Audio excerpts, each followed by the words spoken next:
Para pendengar radio yang saya kasih dalam Tuhan kita Yesus Kristus, Shalom. Ini dengan Pendeta Rainer Schoenemann. Pada saat ini kita akan sama-sama merenungkan dari Yohanes pasal 10 ayat 11 sampai 15. Yohanes pasal 10 ayat 11 sampai 15 dengan tema Yesus Gembala yang baik. Yesus Gembala yang baik. Yesus berkata, "Akulah gembala yang baik. Gembala yang baik memberikan nyawanya bagi domba-dombanya. Sedangkan seorang upahan yang bukan gembala dan yang bukan pemilik domba-domba itu sendiri, ketika melihat serigala datang, meninggalkan domba-domba itu lalu lari, sehingga serigala itu menerkam dan mencerai-beraikan domba-domba itu. Ia lari karena ia seorang upahan dan tidak memperhatikan domba-domba itu. Akulah gembala yang baik, dan aku mengenal domba-dombaku, dan domba-dombaku mengenal aku. Sama seperti Bapa mengenal aku, dan aku mengenal Bapa, dan aku memberikan nyawaku bagi domba-dombaku."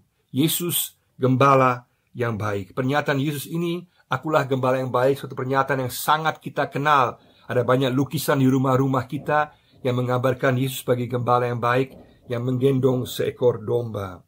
Dan memang hal ini sangat luar biasa, menggambarkan pemeliharaan Tuhan, perhatian Tuhan, kepedulian Tuhan bagi kita sebagai gembala yang baik. Dan ini benar.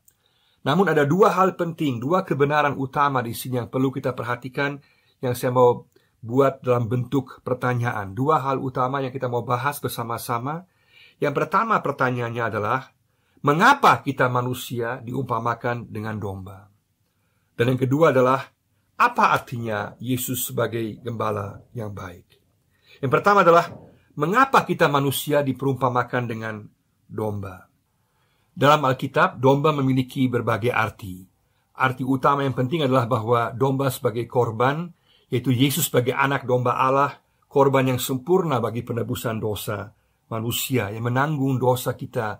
Manusia tidak melawan saat dia disalibkan, menyerahkan nyawanya secara sukarela untuk penebusan dosa manusia. Tetapi di sini artinya berbeda. Di sini adalah domba sebagai lambang untuk sifat-sifat manusia. Sebagaimana domba membutuhkan sang gembala, maka juga kita manusia membutuhkan Yesus sebagai gembala baik kita. Ini berarti Yesus sungguh-sungguh mengenal kita. Dia mengetahui bahwa ciri-ciri kita manusia mirip dengan domba, dan kita sungguh-sungguh mutlak membutuhkan Yesus.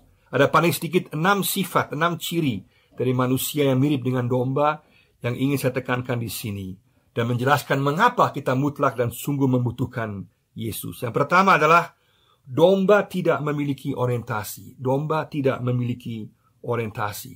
Domba kalau ditinggal sendiri 50 meter dari kandangnya, dia tidak bisa menemukan jalannya pulang sendiri.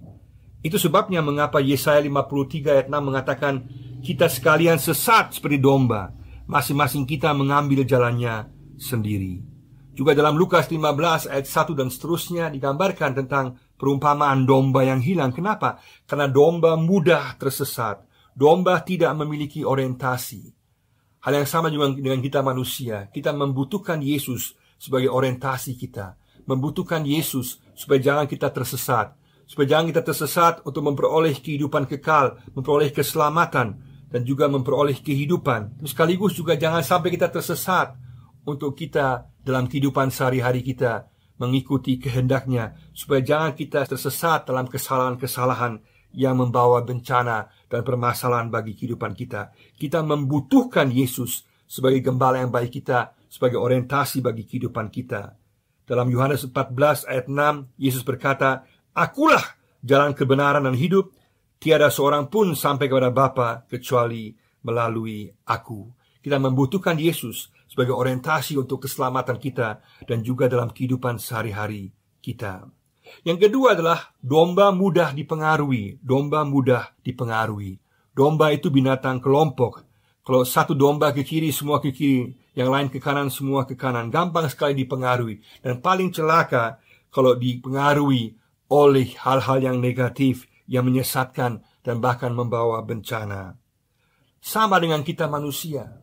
Kita manusia mudah dipengaruhi. Dalam banyak hal mudah dipengaruhi. Dalam hal keselamatan dipengaruhi oleh berbagai ajaran-ajaran yang kurang tepat. Dalam kehidupan Kristen, kita gampang dipengaruhi oleh berbagai ajaran bahwa Yesus saja tidak cukup, perlu ada ajaran-ajaran lain, perlu ada tambahan-tambahan lain, perlu ada pengalaman-pengalaman yang lain, seolah-olah Yesus tidak cukup. Gampang dipengaruhi. Juga dalam kehidupan sehari-hari gampang dipengaruhi untuk melakukan kejahatan.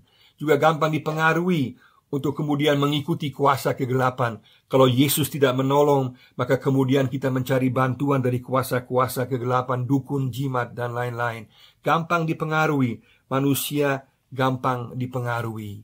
Dan kita harus lihat, Yesus mau supaya kita dipengaruhi oleh Yesus, bukan oleh hal-hal yang lain. Kita perlu pengaruh yang positif, yaitu Yesus yang menjamin keselamatan, yang menjamin kehidupan yang sesuai dengan kehendaknya, dan kemudian akan membawa kebahagiaan dan membawa kesejahteraan bagi kehidupan kita. Kita jangan sampai kita dipengaruhi oleh prinsip-prinsip duniawi dan pengajaran-pengajaran yang sesat. Yang ketiga adalah domba cepat iri hati dan tidak puas dengan apa yang dimiliki. Perilaku domba memang aneh. Walaupun padang rumputnya hijau, luas, segar, tapi dia tidak puas dan iri hati. Dia melihat padang rumput di seberang sungai dan dia menginginkannya. Akhirnya dia pergi ke sana, dia menyeberang sungai dan akhirnya binasa karena terseret oleh arus sungai yang deras. Seringkali kita manusia juga mirip, iri hati dan tidak puas. Kita mulai memakai cara-cara yang tidak benar, mencuri, menipu, bahkan merampas dan membunuh untuk memperoleh sesuatu, dan puncaknya kita kehilangan damai sejahtera. Semuanya ini karena iri hati dan merasa tidak puas. Kalau kita mengejar prestasi, mengejar taraf hidup yang lebih tinggi, mengejar tingkat pendidikan yang lebih tinggi, semuanya benar. Tetapi jangan sampai kita dikuasai roh keserakahan, roh iri hati, roh tidak puas, yang akhirnya membinasakan kita, mencelakakan kita, dan kemudian membuat kita kehilangan damai sejahtera. Yang keempat adalah domba mempunyai sifat keras kepala. Domba mempunyai sifat keras kepala atau sulit untuk dididik. Kelihatannya domba itu manis, lembut, tapi sebenarnya domba itu keras kepala dan bodoh, kepala batu. Meskipun diberikan pelajaran, meskipun dididik, tetap membuat kesalahan yang sama, masuk lubang yang sama, membuat kesalahan yang sama lagi, dan juga keras kepala, tidak mau diatur. Sama juga dengan kita manusia seringkali, meskipun telah diberi pelajaran oleh Tuhan, telah ditegur oleh Tuhan, dididik oleh Tuhan dengan berbagai peristiwa yang terjadi dalam kehidupan kita, sebagai peringatan untuk kehidupan kita, tetap kita keras kepala, tetap mau melakukan kehendak kita sendiri. Kalau Tuhan sedang mengajar kita, Tuhan sedang mendidik kita, Tuhan sedang memperingatkan kita, maka itulah bukti daripada kasih Yesus kepada kita. Bukti bahwa dia peduli kepada kita. Kadang-kadang dia bertindak keras supaya kita kembali kepadanya, supaya kita kembali dipulihkan, kita membereskan dosa di hadapannya, supaya kita kembali berjalan dalam hubungan dengan dia. Tetapi jangan sampai kita keras kepala dan tidak mau mendengar. Yang kelima adalah domba tidak berdaya menghadapi musuh. Domba tidak berdaya menghadapi musuh. Di zaman Israel dulu ada banyak binatang buas, serigala, singa, beruang. Kalau domba ditinggalkan sendiri tanpa gembala, maka celakalah dia tanpa perlindungan. Domba mutlak membutuhkan perlindungan sang gembala supaya dia aman, supaya dia terpelihara, karena dia tidak berdaya menghadapi tipu muslihat dan juga ancaman daripada binatang-binatang buas. Sama halnya juga dengan orang-orang Kristen, orang percaya. Kita juga membutuhkan Yesus sebagai gembala yang baik, yang menjaga kita, memelihara kita untuk melawan ancaman tipu muslihat iblis yang ingin menghancurkan kita, ingin mengacaukan hidup kita, yang ingin membinasakan kita. Kita butuh kedekatan dengan Yesus sebagai gembala yang baik, yang memelihara kita, yang menjaga kita. Kita harus terus-menerus menyerahkan diri kita ke dalam perlindungannya, supaya kita dapat lawan kuasa kegelapan, dapat melawan kuasa iblis, supaya kita dipelihara dan dijaganya. Jangan sampai kita lepas daripada perlindungan Tuhan. Kita harus ada bersama-sama dengan Yesus untuk dapat melawan musuh iblis ini. Tanpa Yesus kita akan celaka. kita membutuhkan perlindungan Yesus. Yang keenam adalah domba tidak dapat menyelamatkan dirinya sendiri.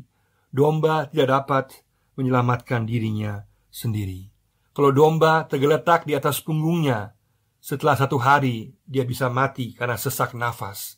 Maka seorang gembala harus terus memperhatikan, melihat apakah ada domba yang tergeletak di atas punggungnya supaya diangkat kembali, supaya kemudian bisa berdiri kembali, ditolong kembali. Tapi kalau domba merasa gengsi, tidak mau, dia merasa tidak perlu ditolong, maka dia akan mati di tempat. Jangan sampai kita seperti manusia, kita menolak uluran tangan Yesus Sang Gembala yang mau menolong kita, mau mengangkat kita, menyelamatkan kita. Kita harus meraihnya supaya kita diselamatkan, karena kita tidak bisa menyelamatkan diri kita sendiri. Kita memerlukan Yesus sebagai gembala baik kita. Kita perlu meraih uluran tangan pertolongan Yesus bagi kita, tangan keselamatan Yesus.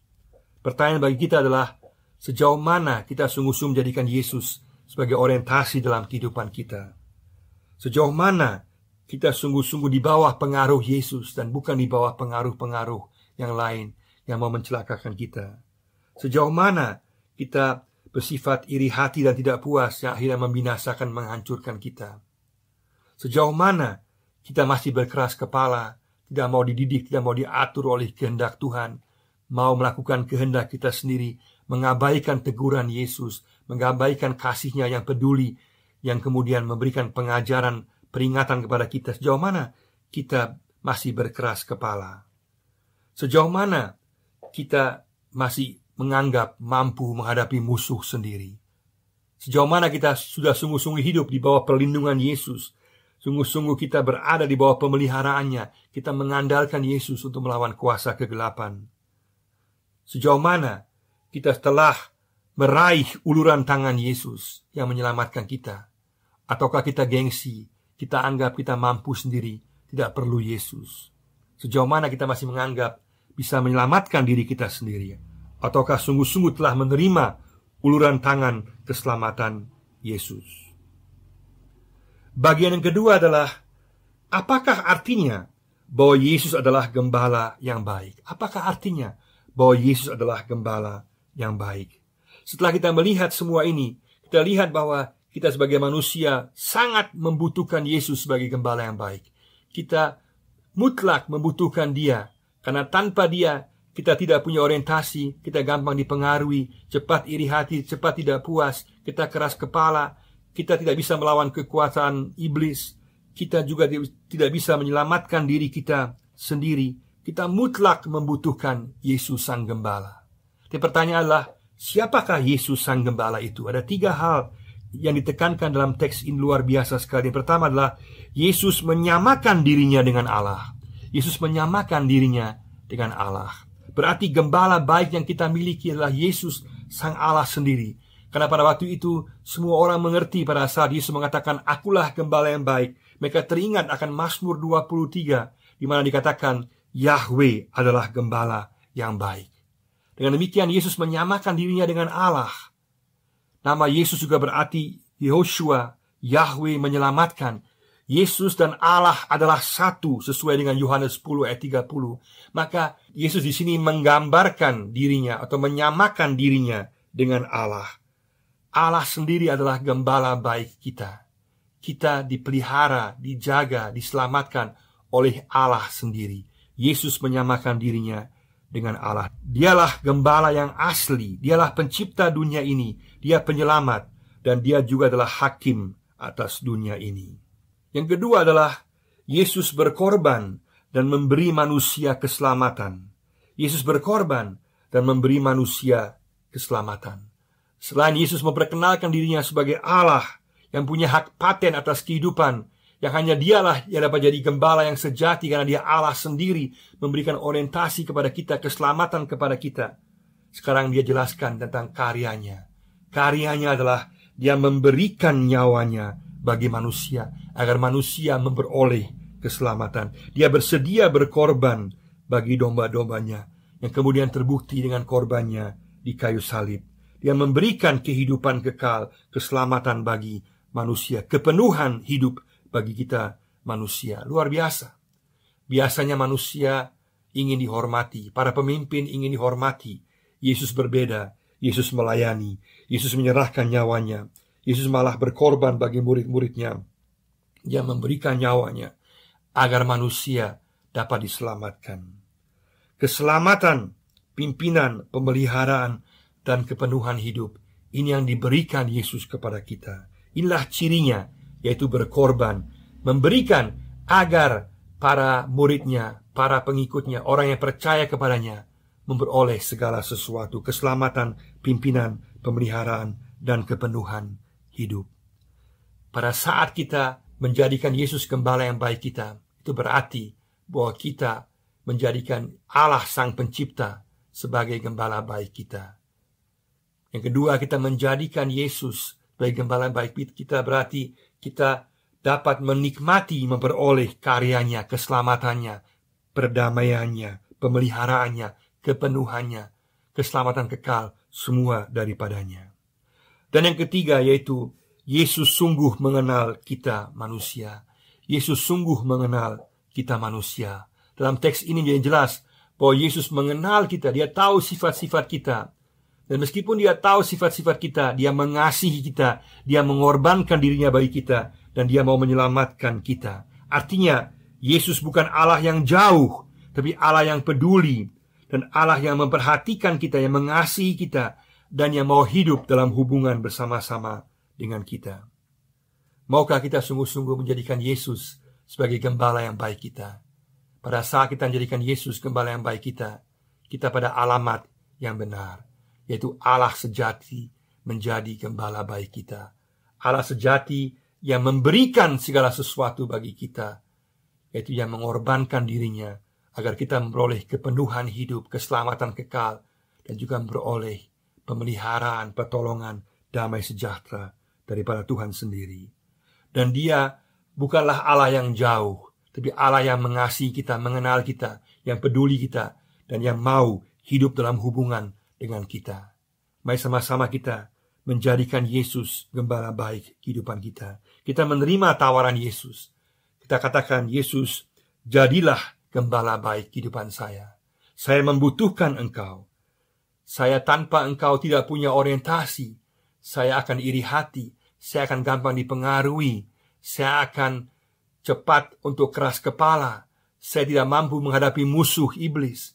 Saya tidak mampu menyelamatkan diri saya sendiri.